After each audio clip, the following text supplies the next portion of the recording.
জগদ্দল বিধানসভার মজদুর ভবনে এক সাংবাদিক বৈঠকে অর্জুন সিং কি বললেন? এই বিধায়ক অর্জুন সিংয়ের আহ্বানেই আজ সাংবাদিক বৈঠকে উপস্থিত ছিলেন বীজপুরের বিধায়ক, ভাটপাড়ার বিধায়ক ও জগদ্দলের বিধায়ক। তারা কি বললেন শুনে নিন আপনারা জনপ্রিয় পোর্টাল চ্যানেল সোশ্যাল মিডিয়ায় মহন্ত দাশগুপ্তর খবরে আরবান টাইমসে। ভালো লাগলে অবশ্যই সাবস্ক্রাইব করবেন ও বেশি বেশি করে শেয়ার ও লাইক করবেন। আজকে আপনাদের আমরা এখানে ডেকেছি প্রেস কনফারেন্সে উপস্থিত আমাদের ডাক্তার রাজেশ কুমার জি আছেন, জগদ্দলের বিধায়ক, ওম কুমার সিং ভাটপাড়া বিধায়ক, আমি নোয়াপাড়া বিধায়ক, এদিকে বীজপুরের বিধায়ক সুদীপ্ত। আজকে এটা গুরুত্বপূর্ণ এই প্রেস কনফারেন্সে আপনাদের ডাকা হয়েছে। আপনাদেরকে কতগুলো কথা আমরা জানাচ্ছি। আপনারা জানেন ওই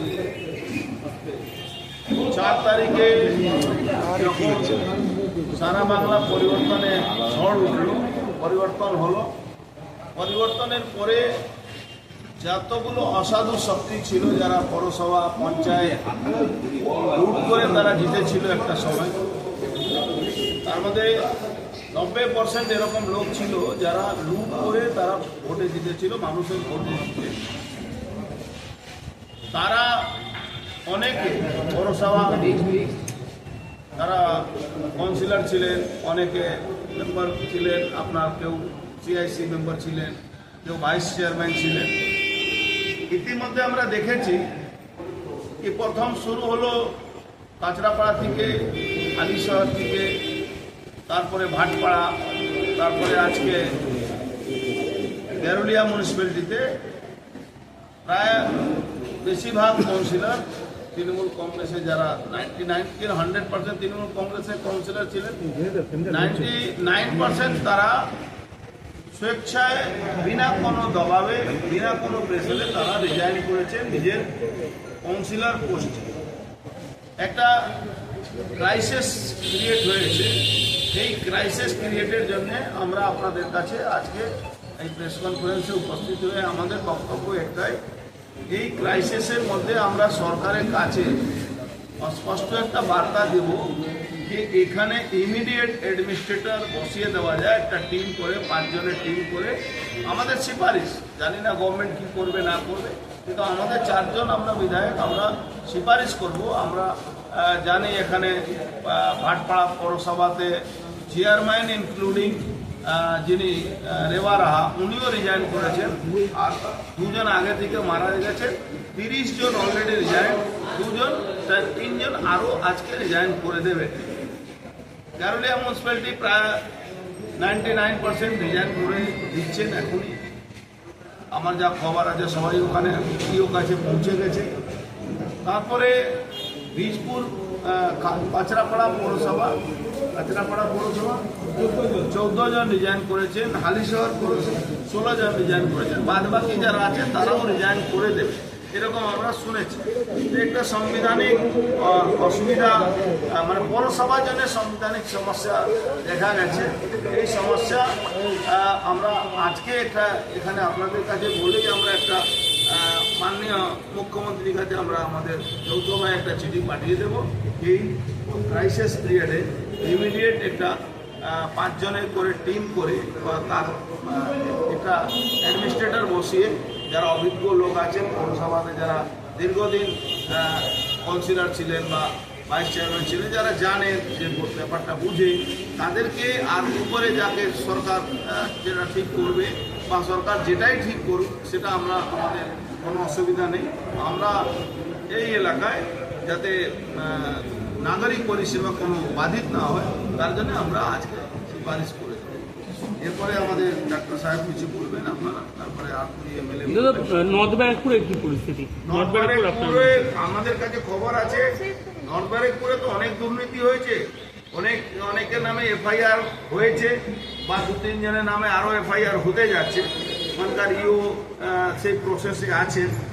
ব্যারাকপুরেও এরকম এই পরিস্থিতি আছে, সব জায়গায় একই পরিস্থিতি আছে। খড়দা, আপনার নর্থ দমদম, সব জায়গায় একই পরিস্থিতি আছে। যারা এখন মানুষের কাছে তারা ফেস করতে পারছে না, তারা রিজাইন করবেন এরকম আমরা সবটাই শুনছি, কিন্তু অলরেডি যেটা রিজাইন হয়েছে তারা সেটা। আপনারা তো চেয়েছিলেন যে বোর্ড থাকুক, বোর্ড যতদিন সময়সীমা আছে ততদিন থাকুক, তাহলে আমাদের কি জন্য? থাকলে চাইলে তো হবে না, মানুষের প্রেসার তো একটা ব্যাপার আছে, মানুষের কাছে মুখ দেখাতে পারছে না। এখন পার্থ ভৌমিকের ভাই Shekhar Bhowmick just now resign, Partha Dasgupta already resign, LCIC resign, Partha Bhowmick যিনি হয়তো উনিও রিজাইন করবেন, কেন উনি তো মানুষের ভোটে জিতেননি, তো ওনার ভাই আগে এটা বুঝতে পেরেছে যে মানুষ আর তাকে মানুষ ওকে আর ছাড়বে না, তার জন্য রিজাইন করে দিচ্ছে। নয়টি পৌরসভাও একই পরিস্থিতি আছে, মানুষের ভয়ে ওখানে পালিয়ে বেড়াচ্ছে তারা, কেন কাজ মানুষের ভোটে তো জিতেনি, তারা বুথ দখল করে জিতেছে, তারা পুলিশকে সাহায্য নিয়ে জিতেছে, এখন পুলিশও নেই, গুন্ডাও নেই, তাহলে থাকবে কি করে?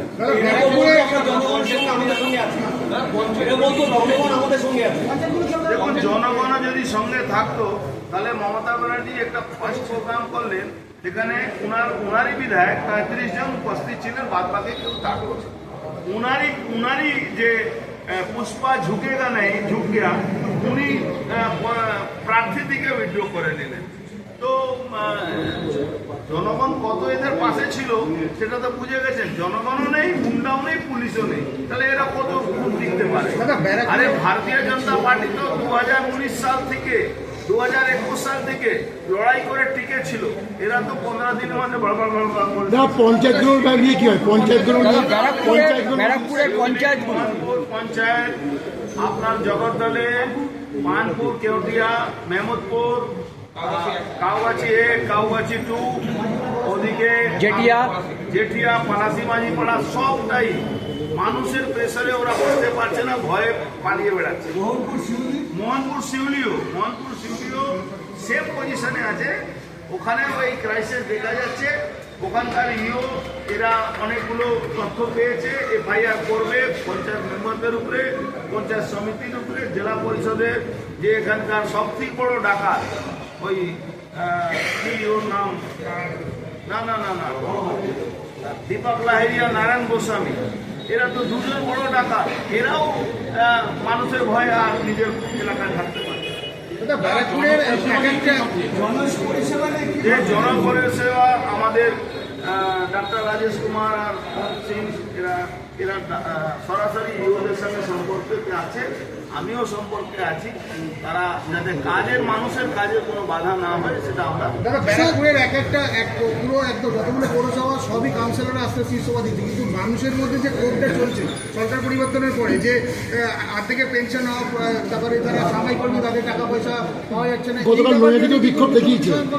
দেখুন, মানুষের বিক্ষোভ এদের বাড়িতে বিক্ষোভ করতে পারেই, সেখানে তো আমরা আটকাতে পারবো না, কিন্তু আমরা সরকারিভাবে, সরকারি দল হিসাবে আমরা চেষ্টা করব, এরা যারা চুরি করে কোটি কোটি টাকা নিয়ে গেছে, আজকে পরিষেবা প্রায় লাটে উঠে গেছে, জল পাচ্ছে না, পরিষ্কার পরিচ্ছন্ন হচ্ছে না, সিউরেজ পরিষ্কার হচ্ছে না, SWM প্রজেক্ট বসে গেছে, কোনো নিকাশি ব্যবস্থা সব বসে গেছে, তারপরেও মানুষ ধৈর্য ধরে রেখেছে, কিন্তু আর ধৈর্যের বাঁধ ভেঙে গেছে, পেনশন পাচ্ছে না। এখন তাদেরকে মানুষ তাড়া করবে, তার কাছে যাবে, তাদের থেকে আদায় করবে, সেটা তো সেকেন্ডারি কথা। আমরা যেহেতু সরকারে আছি, আমাদের দায়িত্ব আছে এই পরিষেবাটা চালানো। 2021 থেকে যে আপনি রোদের মধ্যে ঘুরে ঘুরে মেম্বার বাড়াচ্ছিলেন, ঘুরে ঘুরে মেম্বার তৈরি করছিলেন, তারই কি সুফল হলো? ব্যারাকপুর গারুলিয়ার 99% লোক गारुलिया के चूंकि आप विधायक हैं, গারুলিয়া রিজার্ভেশন পর্ব চলছে, বাদ বাকি ভাটপাড়া প্রায় 30 জনের উপরে চলে গেছে, আরও দুজন ওখানে বসে আছে। নৈহাটিতে পার্থ ভৌমিক ভাই শেখর ভৌমিকও নাকি রিজাইন দিয়েছে, একটা অপুষ্ট সূচনা পেল, পার্থ দাসগুপ্ত রিজাইন করে দিয়েছে। এরকম বীরপুর আর হালিশহর 14 আসন ওখানে আরও রিজাইন করবে।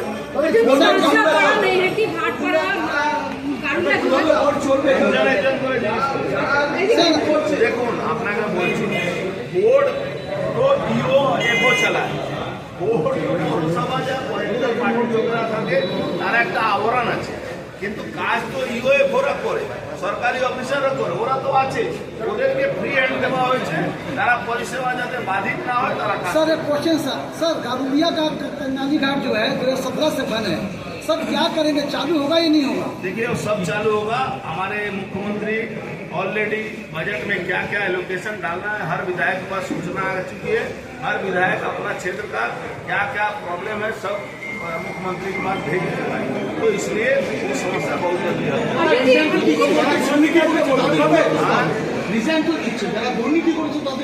যারা দুর্নীতি করছে তারা জেলে যাবে, আর সেই টাকাগুলো মুখ্যমন্ত্রী তো বলেছে সরকারি সম্পত্তি যারা লুট করেছে সুদ সমেত সেই টাকাটা আদায় করা। মুখ্যমন্ত্রীর সাথে আজকে বৈঠক আছে, মুখ্যমন্ত্রী তো দিল্লি গেছে। দাদা, বহু তৃণমূল কর্মী যারা অন্ধকারে ভেতরে ভেতরে সেটিং করার চেষ্টা করছে, কালকে একটা বাগচি সাহেবের একটা সোশ্যাল মিডিয়াতে একটা ভিডিও হয়েছে, এটা নিয়ে কি বলবেন? ওই ম্যাটারে আমি কোনো বক্তব্য দেবো না, দেবো না কেন আমি জানি না ওটা কি হয়েছে। যারা পুরনো অনেকে দলে যোগ দেওয়ার জন্য বিজেপিতে গেরুয়া আবির মেখে যোগ দেওয়ার চেষ্টা করছে। ব্যারাকপুর পৌরসভা অনেকে দুর্নীতির সঙ্গে জড়িত আছে, এফআইআর আমরা তৈরি করছি, আমরা তথ্য জোগাড় করেছি, আজকালের মধ্যে অনেকের নামে এফআইআর। 4 তারিখের পর অনেকে রাস্তায় सारे काउंसलर धरने से निवेदन दे रहे हैं, तो अभी नागरिक परिसेवा के लिए हम क्या कर रहे हैं? आपको मैं बता दूं, नागरिक परिसेवा देने का कार्य अधिकारियों का होता है, और अधिकारी हम लोग पॉलिटिकल डिसीजन देते हैं, काम अधिकारी करते हैं, तो अधिकारी हैं, अधिकारी काम करेंगे। দাদা 4 তারিখের अभी जो পর स्थिति থেকে है वहाँ से निकलने के लिए क्या कार्रवाई कर रहे हैं? ये स्थिति कुछ नहीं है, स्थिति ये है कि जो रिजाइन दिए हैं हम लोग सिफारिश कर रहे हैं सरकार को कि एडमिनिस्ट्रेटर एक कमेटी बनाकर एडमिनिस्ट्रेटर দাদা 4 তারিখের পর অনেকে सब तुम्हें पूछो। भ्रष्टाचार लेके 4 তারিখের পর অনেকেই গেরুয়া আবির মেখে গলায় গেরুয়া গামছা নিয়ে বেরিয়ে পড়েছে, তারা নিজেদেরকে বিজেপি প্রমাণ করার চেষ্টা করছে। দেখুন, আর কেউ জানুক না জানুক, অর্জুন সিং তো জানে এখানে কারা কারা গেরুয়া ছিল আর কারা গ্রিন ছিল, এবং গ্রিনটাকে আমি করিয়েছিলাম আর গেরুয়াটা আজকে আমরা আমাদের চোখে ভাসছে, তো আমরা জানি কি গ্রিন থেকে গেরুয়া হয়েছে। মানুষের কাছে কি বার্তা দেবেন?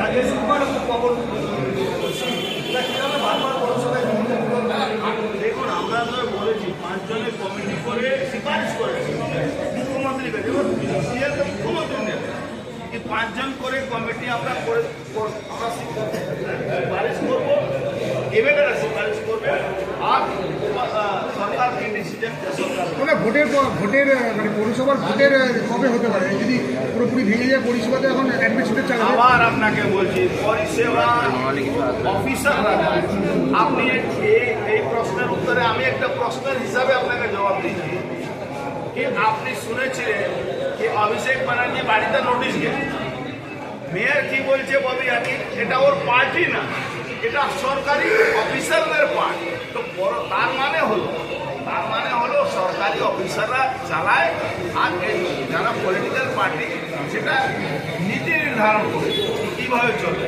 কিন্তু বিএমএক্টে স্পষ্ট বলা আছে, বিএমএক্টে কোনো পৌরসভার চেয়ারম্যানের কোনো অধিকার নেই কোনো নীতি বানানো। বাঙ্গাল মিউনিসিপাল অ্যাক্ট যেটা আছে তার মধ্যে আপনার কাজ করতে হবে।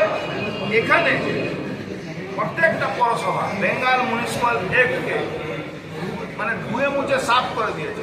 যেখানে 3000 টাকা একটা ট্রেড লাইসেন্সের লাগে, সেখানে 3 লাখ টাকা নেওয়া, একটা মিউটেশন করতে গেলে 40,000 50,000 টাকা নিতে হয়। এরকম পৌরসভাতে কাগজ কলমে 10 খানা অ্যাম্বুলেন্স আছে ভাটপাড়া পৌরসভা, একটাও চলে না, কিন্তু কর্মচারী মাইনা পাচ্ছে। আপনি দেখবেন এই এখনই আমার সঙ্গে ইওর কথা হচ্ছিল বেরোলিয়া মুন্সিপালিটি, একজন আপনার অ্যাম্বুলেন্স ড্রাইভার উনি 4 লাখ টাকা তুলেছেন পাবলিকের কাছ থেকে জমা করেন, এরকম মাইনা তুলে নিয়ে যাচ্ছে, জমা কাজ করে না, এরকম ভুয়া 100 লোকের উপরে ওখানে বিনা কাজ করে পয়সা পায়। এখানে 400 লোক, 17টা লেবার আছে আর 28টা তার সুপারভাইজার আছে ভাটপাড়া পৌরসভাতে। একটা ওয়ার্ডে, একটা ওয়ার্ড আছে 14 নম্বর, একটা ওয়ার্ড আছে 8 নম্বর, যেখানে 17টা লেবার আর 28টা তার সুপারভাইজার, এরকম ম্যাক্সিমাম পাবে না। ভাটপাড়া স্টেট জেনারেল হাসপাতাল নিয়ে কি ভাবছেন আপনারা? ভাটপাড়া হসপিটালে আমরা দুজনই ওয়ার্ল্ড ওয়েলফেয়ার হাসপাতাল আছে, ওখানে আমরা দুজনই গিয়েছি এবং ওখানকার পরিষেবা নিয়ে সুপারের সঙ্গে আমাদের কথা হয়েছে। আমরা এখন ভাটপাড়া হাসপাতালকে দুজনই সেদিন আমরা ঠিক করলাম, ওখানে অনেক জায়গা আছে, ওকে একটা সুপার স্পেশালিটি হসপিটাল বানানোর জন্য আমরা দুজনই প্রপোজাল দেব এবং তারপরে বাকি যে পরিষেবা ওখানে কি করে ভালো করা যায়, কিছু কিছু জিনিস আমাদেরকে ওখানকার সুপার জানিয়েছে, ওটা আমরা চালু করাবো। আমাদের বিধায়ক পবন সিংজি ওখানে একটা ডিজিটাল এক্সরে মেশিন দিয়েছিলেন, কিন্তু ওটা ওখানে ইনস্টল করা হয়নি। ওদের এত দুর্নীতি এর মধ্যে ছিল যে কোনো ভালো কাজকে ওরা করতে দেবে না। এই সব জিনিসটা ওখানে তাড়াতাড়ি চালু করানো হবে এবং যত যা ওখানে ডেফিসিয়েন্সি আছে ওটাকে ঠিক করা হবে। বলা হয়েছে ওখানে পরিষ্কার করে রাখার জন্য ও বাকি সব পরিষেবাকে ভালো করার জন্য ওটা আমরা বলি।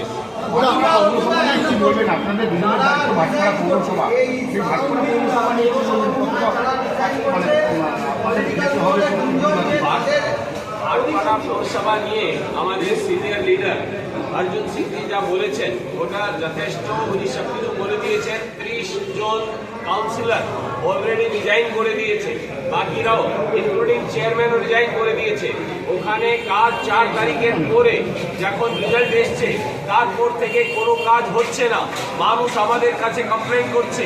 তার জন্য আপনাদের সকলের সামনে আমি অর্জুন সিং জি আমরা দুজন ওখানে গেলাম, কি করে সার্ভিসেস গুলো রিস্টোর করা হবে, কিভাবে কাজ করা হবে, প্রত্যেক জিনিস আমরা ওখানে ইও এবং এফও তাদেরকে আমরা রিকোয়েস্ট করেছি মানুষের পরিষেবা কোনো মতো বন্ধ না করা হয়। এর যেটা অর্জুন সিং জি বলেছেন, কাজ পরিষেবা দেওয়া এবং তার জন্য সুপারভিশন করা, এটা অফিসারদের কাজ আছে। আজকে যখন সকল কাউন্সিলর এবং চেয়ারম্যান সকল যখন রিজাইন করে দিয়েছে, আমরা আরো এনশিওর করব, যেটা উনি বলেছেন বোর্ড অফ অ্যাডমিনিস্ট্রেটর বসিয়ে আমরা আমাদের অনারেবল মুখ্যমন্ত্রী উনার কাছে আমরা রিকোয়েস্ট করব কি তাড়াতাড়ি বোর্ড অফ অ্যাডমিনিস্ট্রেটর বসানো হয় এবং তার মাধ্যমে পরিষেবাকে চালু রাখা হবে। কিন্তু ততদিন ইও এফও এরা সব যারা অফিসার আছে ওখানে তারাই সব পরিষেবা চালু রাখবে। আমরা ওখানে পুরো লিস্টটা পেয়েছি, ওরা আমাদেরকে 1100 জনের লিস্ট দিয়েছে, তার মধ্যে যত লোকের অ্যাপ্লিকেশন অ্যাকসেপ্ট করে নেওয়া হয়েছিল, যাদের আন্ডার কনসিডারেশন আছে, আমরা পুরো খুঁটিয়ে দেখছি কোনটা ঠিক আছে না আছে এবং ওদেরকে বলবো। অনেক জায়গায় এটা অভিযোগ ছিল, যাদের কাছে আগে থেকে বাড়ি আছে তারা আরো ডাবল বাড়ি পেয়ে যাচ্ছে এবং যাদের কাছে ঘর নেই তাদেরকে কোনো মতোই ঘর দেওয়া হচ্ছে না এবং যাদেরকে ঘর দেওয়া হচ্ছিল তাদের কাছ থেকেও 25,000 না তার বেশি টাকা নিয়ে ঘর দেওয়া হচ্ছিল। প্রত্যেক জিনিসের কমপ্লেন চেক করা হবে। আমাদের অনারেবল মুখ্যমন্ত্রী এটা নিয়ে একটা কমিশন অফ ইনকোয়ারি গঠন করেছেন। যত দুর্নীতি হয়েছে, পৌরসভা হোক না পঞ্চায়েত হোক না অন্য কোনো ডিপার্টমেন্ট হোক, প্রত্যেকের ইনকোয়ারি হবে এবং এই কমপ্লেন ওখানে জমা পড়বে যত দুর্নীতি হয়েছে। বাকি যে লিস্টটা আমরা পেয়েছি আমরা দুজন মিলে দেখে নিচ্ছি কোন কোনটা ন্যায্য যাদের পাওয়ার কথা তাদেরকে দেওয়া হবে।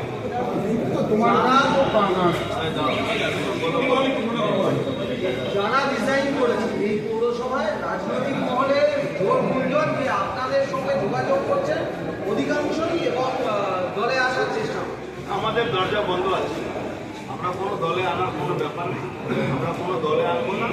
আর কি মুখে ওদেরকে দলে আনবো? তাদের যারা নিজে মানুষের মানে ভোটে না জিতে জোর করে জিতেছে তাদেরকে আবার আমরা নিয়ে আমাদের বলছি বিভিন্ন পৌরসভা, অর্জুনবাবু বিভিন্ন পৌরসভায় বিভিন্ন পৌরসভায়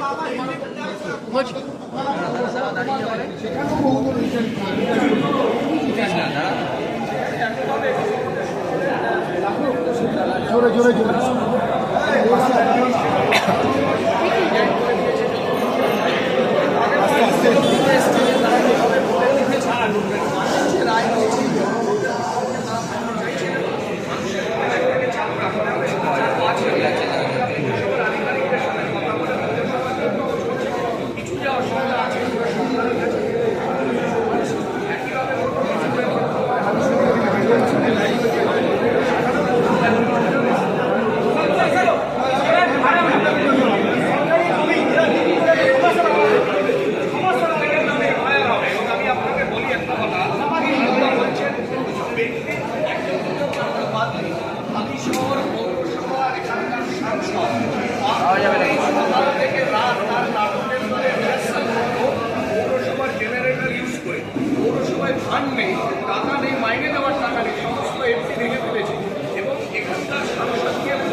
মোবাইল কিনবেন বা বিক্রি করবেন, এক্সচেঞ্জ করতে চান পুরনো phone? Pappu mobile, Naihati Hazinagar fire ব্রিগেডের ঠিক পাশে। আপনার মোবাইলের সেরা ঠিকানা।